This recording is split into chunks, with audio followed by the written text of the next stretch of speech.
For more on the health benefits of travelling by bus, I'm joined at the Breakfast Bar by Director of Research at MindLab International, Dr. David Lewis. Thanks for coming in this morning.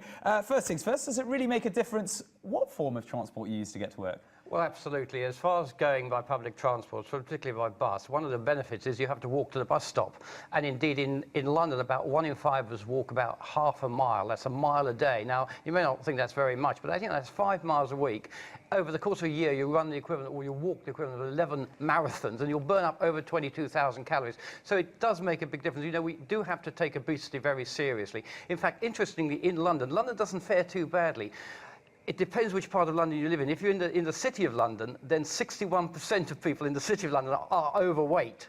So maybe it's a reflection of the fact they don't use buses. Because if you go down to Tower Hamlets, for example, only about 45% are. Now, that's a very high percentage, but it's not as much as other parts of the country. In Doncaster, for example, something like 75% of people are overweight. So we need to take more exercise and cut our calories, of course. You're saying that walking to the bus stop is the main form of exercise, but most of the people walk to the tube as well, don't they? Well, absolutely. It's that regular walk which is important. Regular exercise is very important. But one of the things about buses or indeed tubes is the fact that you're not under so much stress. There's a huge amount of stress. We've measured stress in London drivers. We've measured things like heart rate and blood pressure, and it's really a very stressful way of starting and ending your day. Well, we're saying that we've measured the stress. We've got these tube strikes kind of looming this evening. Headache for many Londoners. Yes, absolutely. Do you have any advice on making that journey less stressful? Well, I think however you're travelling, leave as much time as you can, particularly with the tube strike. The roads are going to be much busier than usual, obviously. I mean, bus lanes do help. Buses move faster. I think leave plenty of time. And if you're travelling by bus, have something which helps you relax. You know, play a game on your iPad or your iPhone or whatever. Read a newspaper.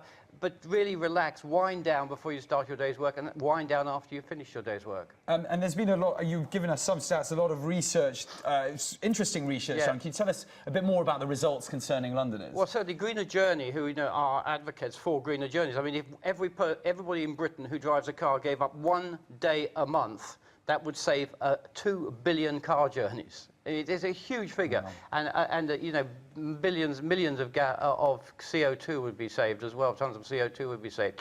So I think the thing is, we need to understand that regular exercise, whether it's walking to the bus stop, would be a good way. And 1 in 5 people in London walk to the bus stop about half a mile a day. 1 in 6 walk about a mile a day. So that's a very good way of getting regular exercise. And regular exercise is not just beneficial for your body, for your cardiovascular system. It's also good for actually putting yourself in a peaceful state of mind. Okay, brilliant. Thank you very much, Dr. My pleasure. Lewis. Thank you. And with all that in mind, we'd love to hear your thoughts on commuting. Have Dr. Lewis's words make you think twice about how you're going to be getting to work?